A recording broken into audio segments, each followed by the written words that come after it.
Alright, ladies and gentlemen, welcome to this episode of World Football Alliance. This week, I'm your host, DB Love. This is the World Sports and Entertainment Network. Thank you for tuning in. This week, we are in the United Division, Week 9 in the United Division. We're going to get to highlights and everything. First, I'm going to address a couple things. I've had some requests from some viewers, and I really appreciate your comments, so I'm going to work to do everything I can to make these videos more enjoyable for you guys. One thing I've been asked to do is update the standings now that we're getting into the second half of the season, so I'll do that. Also, I've been asked to do away with the entire game of the week and just do a highlight format like we do here on World Football Alliance this week. So starting after week 10, I think I'm going to do that. So through next week, through week 10, we'll continue to do the game of the week for the Alliance and United Division. Then starting in week 11, I think I'm going to do one show for both divisions. So in the show, I'll do highlights from a game of the week in the Alliance Division and a game of the week in the United Division, and just talk about everything else like we do here to speed things up. So let me know what you think about that. Another reason for that is our basketball league is here. Coming tonight, stay tuned for the first ever game of our league, which is called the United States Basketball Championship. That game is tonight. Stay tuned. Please tune in. Check that out. It's awesome. I'm really glad how it turned out. The first game ever is between the Las Vegas Lights and the San Jose Shockwave. So tune in, check that out. United States Basketball Championship League.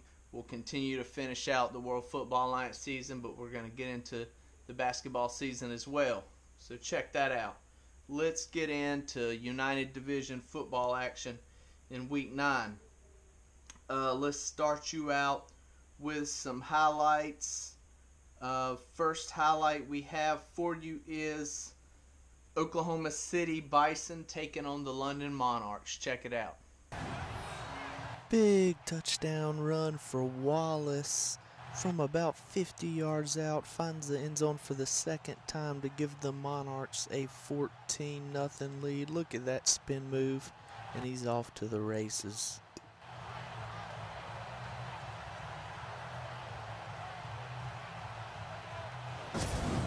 First play of the second quarter, Oklahoma City answer with a touchdown. The running back takes it in for his 20th of his career. And that does it for the first half. Your score 14-10. Quick look at the stats there. Third quarter now, Oklahoma City driving down the field inside their own 5 looking to score. Barker takes the handoff, gets drilled at the 5, fumbles the football, recovered by London. After holding London after the fumble and getting the ball back, Oklahoma City drive back down the field and are able to stick it in the end zone this time to gain the lead. Alright, here we go. 4:48 remain in the game. London down to the 1-yard line. Carter Foles takes the snap, scrambles around, and gets into the end zone for the touchdown. And a London lead after several field goals by both teams.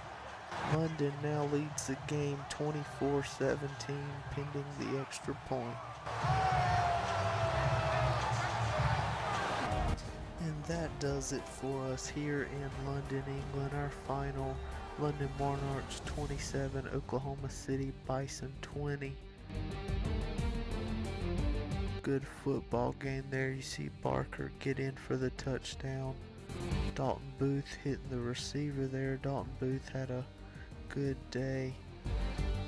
Leading the Bison, Wallace had an outstanding day rushing. And that was the game winner there. Carter Foles scrambling into the end zone for the touchdown. Take a look at some stats. All categories led by the Monarchs except the rushing yards. Alright, good close game there. Let's get you into the next highlight, which was Salt Lake City taking on the San Antonio Dreadnoughts. Check that one out. We open the scoring in San Antonio. Casey fires it to Grayson for a touchdown early in the first quarter. And very next drive for Salt Lake City, pass intercepted by San Antonio. Rocco Ringer picked off.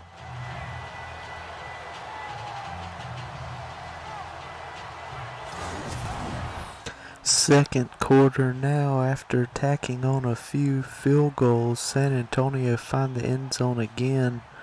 Millie, the running back, takes it in from 39 yards out. A few plays later, another interception for San Antonio. This time it's the phenomenal free safety Roy Feagles with the interception.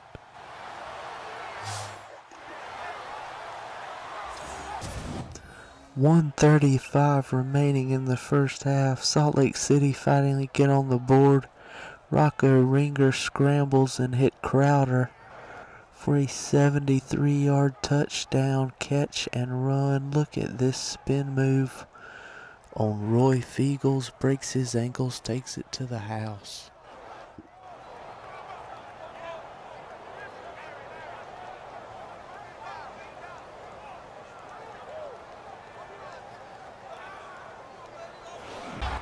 San Antonio score. They get the ball, drive it right down the field before halftime to extend their lead heading into the half, 27-7.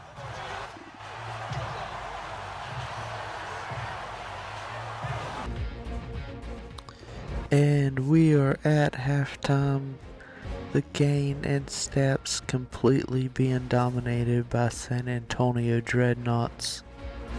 Case Heap already over 200 yards in the first half. There's Millie's long touchdown run. Grayson with the long touchdown reception before that.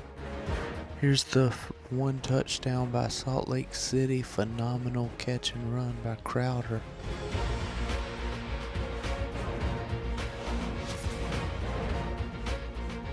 And San Antonio would answer back before the half. 27-7 is where we stand. And that does it for us here in San Antonio. Right there you go.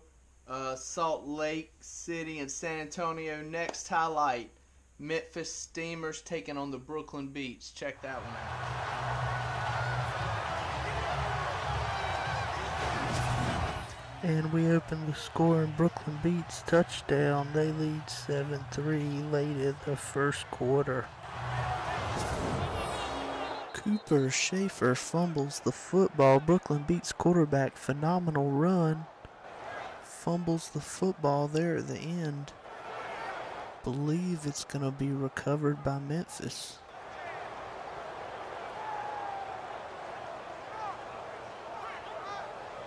Pop straight up in the air. Cooper Schaefer fumbles the football again. Brooklyn driving down the field looking to score with 30 seconds to go before halftime. Fumbles right on the goal line. Recovered by Brooklyn, luckily.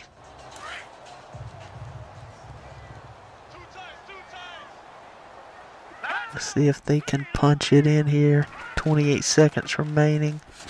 Handoff to Cobbs.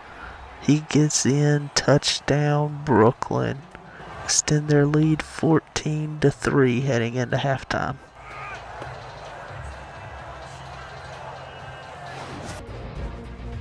And that does it for our first half. Here's your stats. Brooklyn leading the way in every stat. Pleasant reception here. We get them down to the 1 to set up the first touchdown pass by Cooper Schaefer.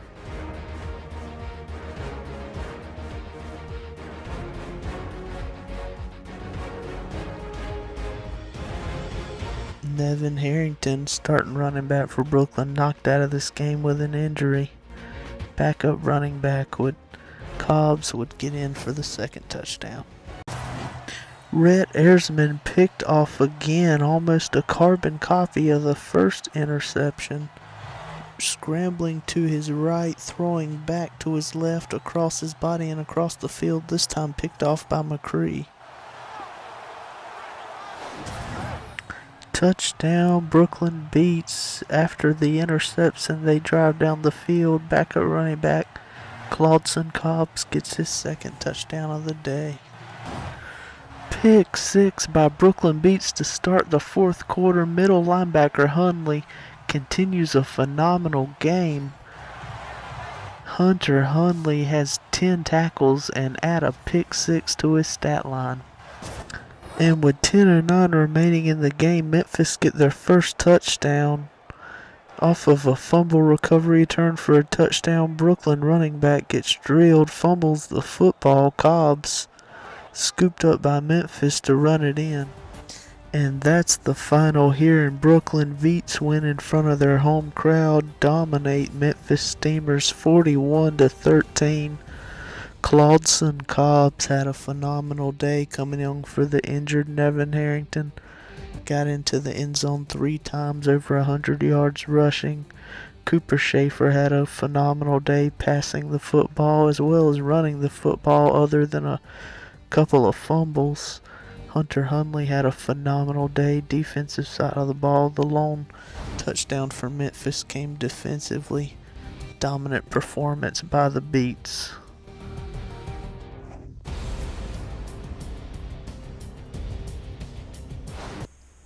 All right, Brooklyn wins that one pretty easily. Brooklyn improves to 4-3. Memphis falls to 2-5. And our last highlight, check out San Diego Crusaders taking on Dublin Celtic Tigers.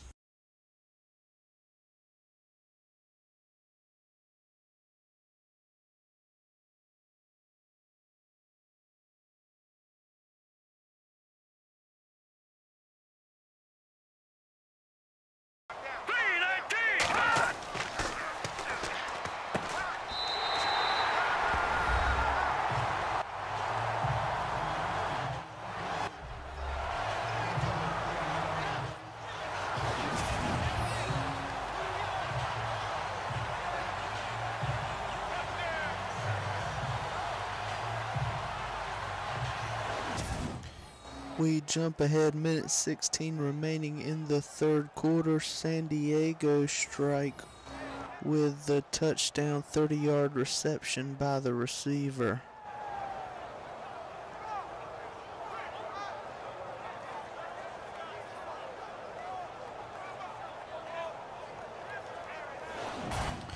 We jump ahead, fourth quarter now. Dublin trailing by 1. Phenomenal catch and run for a 72-yard touchdown by the receiver there. Look at this quick slant, catches it, 3 tacklers on him, spins out, takes it the length of the field for the lead. What a phenomenal play here for San Diego. They just blocked a Dublin field goal attempt that would have extended the lead. Very next play, after blocking the field goal and recovering the ball, Tate Looper hits the receiver for a 70-yard touchdown and the lead with only a minute remaining in this game. And phenomenal. With 30 seconds left in the game, Dublin drive down the field after getting the ball with just a minute and a half remaining. Roy Dale completed pass after pass, leading to a touchdown. Dublin regained the lead, 30 seconds left. They lead 25-20. They will attempt a 2-point conversion. Roy Dale converts to put the Celtic Tigers up by a touchdown with 30 seconds remaining. And we have reached our final here in Dublin, Ireland. The hometown Celtic Tigers hang on to beat the San Diego Crusaders 27-20. Hard-fought game back and forth. Good game. Exciting ending. Some great plays in this one. All right, there you go. Other scores. The only other game we didn't have a highlight for you was Sacramento Miners taking on Mexico City Conquistadors. Conquistadors won that one 24-17. They improved to 2-4. Sacramento falls to 3-3. Our players of the week in the United Division from last week, week 8, offensive player of the week was Cooper Schaefer, quarterback for the Brooklyn Beats. He went 21 of 25, 241 passing yards and 4 touchdowns. He also had 13 carries for 85 yards. Good game for him. And the defensive player of the week last week, Harris Benson, the left end for the Sacramento Miners. He had 7 tackles, 3 sacks, and a fumble recovery. On buys this week, we had Austin, Columbus, Houston, and Toronto all had buys this week. So let's get you a little update of the standings. Tied atop the United Division with both with a record of 4-1 are Austin and the Dublin Celtic Tigers. So they both sit at the top of the standings right now through week 9 in the United Division. Sitting next, tied for second, which is tonight's game of the week. So you definitely want to check that out. Chicago Blues and Portland both tied for second with a record of 3-1. They will meet tonight in the game of the week. So winner of that will be right up there tied for first in the division, while the loser will be tied for second with the next team, who is Oklahoma City Bison. They are 4-2. So there's a quick look at the top half of the standings. I didn't want to run through everything, but that's what's shaking out at the top of the division through week 9. Thank you so much for tuning in. Thank you for your comments. I really appreciate them. I'm going to make these videos where you guys like them. Please continue with the comments. Please like the video. Please subscribe to the channel. Please tune in for United States Basketball Championship. Thanks for your support and tuning in. We'll see you next time.